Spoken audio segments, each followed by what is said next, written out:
Hey everyone, and welcome to today's Explainer. I am absolutely thrilled you're here with us today because we're going to be tackling one of the most frustrating, universal roadblocks that basically every business hits when they're trying to scale. You know the drill, right? You establish your positioning, you finally manage to decouple the founder's time from the day-to-day operations, and you think, okay, we're finally ready to grow. But then, almost like clockwork, traditional scaling methods just completely break down. Your execution standards start to drift. I mean, we've literally all been there. You spend your entire weekend building this ultimate, beautifully color-coded operations manual, you unveil it to the team on Monday, and by Tuesday, everyone is completely ignoring it. Well, today we are diving into a fascinating briefing document on systemic compliance and process hardcoding, and we're going to completely redefine how you look at operations. So let's just dive right into this.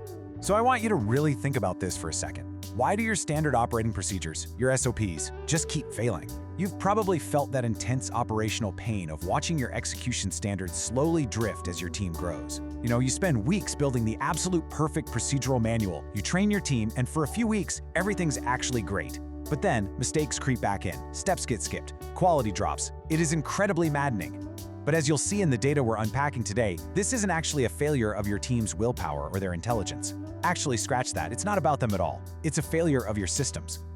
All right, let's get into section 1, the flaw in passive SOPs.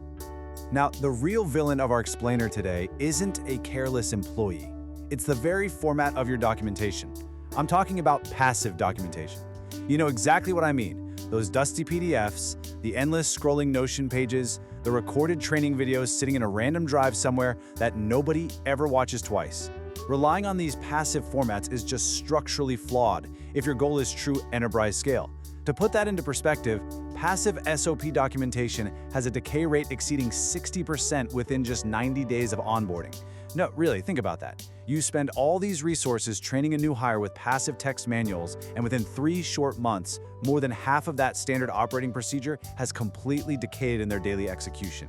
Expecting human workers to just self-govern and perfectly recall every single step from a passive document, it's clinically diagnosing a structural flaw in your business. You're fighting a losing battle.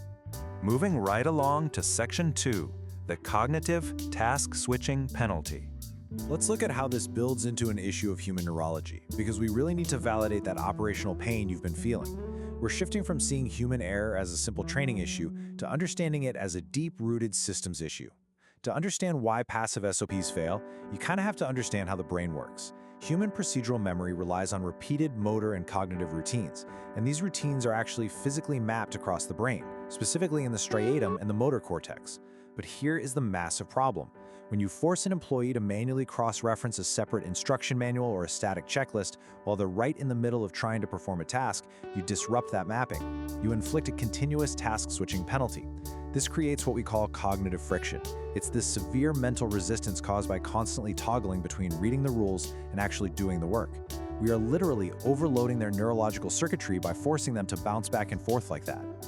So the absolutely crucial point here is what happens next. This cognitive fatigue leads to inevitable shortcutting. Because of that severe cognitive friction, workers naturally just start relying on their memory to save mental energy. They stop checking the PDF, they stop opening the Notion page, and as a direct result, they skip critical compliance steps. Listen, it's just human nature to find the path of least resistance. Just like how we all instinctively click accept on a 50-page terms and conditions pop-up because our brains are completely fatigued, your workers start shortcutting to save their mental energy. Expecting a human worker to perfectly self-govern under these conditions, it's simply an impossible standard. So what's the solution? Let's look at section 3, introducing the firmware lock. If passive documentation is fundamentally flawed, we need a technical blueprint that completely cures this vulnerability. We've got to stop relying on human memory and start relying on hard-coded software logic. This right here is the evolutionary leap your business needs to take. We have to stop hoping humans will self-govern, because as we now know, that fails 60% of the time within 90 days for sure. We need to start relying on hard-coded firmware. And what this means is taking your operational constraints and embedding them directly into your project management APIs and your software workflows. You transition from hoping people follow the rules to making it technologically impossible for them not to. The ultimate goal here is something called a firmware lock. This is governance embedded directly into the software tools where the actual work is performed. It creates a totally unskippable execution environment. The objective, zero leakage execution. You want to guarantee zero-defect operations across your entire scaled enterprise by creating an immutable protocol matrix. Basically, if the system demands a step be taken, the system physically requires it before moving forward. No exceptions. Okay, let's get into the actionable part. Section 4, 4 steps to zero leakage.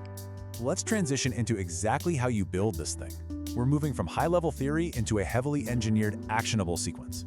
If you're a founder or an operator listening to this, here is your literal roadmap to an immutable protocol matrix. Step 1, logic decomposition. Step 2, UI-enforced gatekeeping. Step 3, automated API triggering. And finally, Step 4, continuous anomaly detection. Let's break down each of these steps right now to see exactly how you can transform your operations from fragile human memory to concrete, unbreakable system architecture. All right, step 1 is logic decomposition. Before you can build a system lock, you really have to understand the logic of the work itself. You need to map out every single human decision tree that occurs in a process. Every single maybe, every well, it depends, needs to be broken down. You then reduce these complex human decisions into strict binary inputs. We are talking rigid, hard-coded if-then parameters. Like, if the client approves the design, then the next phase unlocks. There is absolutely no room for interpretation here. It is pure, undeniable logic.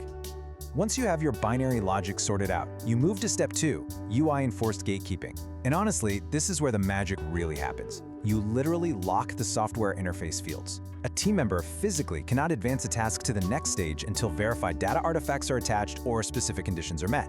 This totally prevents a team member from just saying, "Oh, I'll just skip this and add the link later." They can't.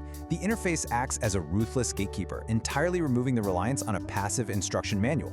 The manual is now the interface itself. Next up is Step 3, automated API triggering. We are replacing the old, super error-prone way of manual handoffs, like sending a Slack message saying, "Hey, I'm done with my part," with instant automated back-end triggers. The exact moment a verified milestone is completed and passes that UI gatekeeper we just talked about, instant API triggers take over. Work is assigned instantly to the next person or system. No delays, no drop batons, no, "Oops, I forgot to tell them." The system governs the momentum of the work completely automatically. Finally, we reach Step 4, continuous anomaly detection. Because look, even with the best locks in place, you still need a safety net. This involves deploying silent background scripts that run constantly, just looking for non-compliant execution patterns in real time. This acts as an early warning radar, catching any strange anomalies or potential bottlenecks long before client delivery is ever actually impacted. It ensures that your zero-defect execution remains truly zero-defect, and it lets you actually sleep at night knowing the system is automatically policing itself. So, we arrive at the ultimate question you have to ask yourself today. Are your operations relying on human memory or a firmware lock? Are you still sending out PDFs and Notion links, just hoping against all neurological data that your team won't suffer a 60% standard decay in the next 90 days? Or are you ready to hard code your success? It's really time to stop expecting humans to act like machines and start building machines that support your humans. Abandon those passive SOPs, map your logic, lock your UI, and build your firmware lock. Thank you so much for joining me for this explainer. I really hope this completely changes how you look at operational scale. Keep learning, and I'll catch you next time.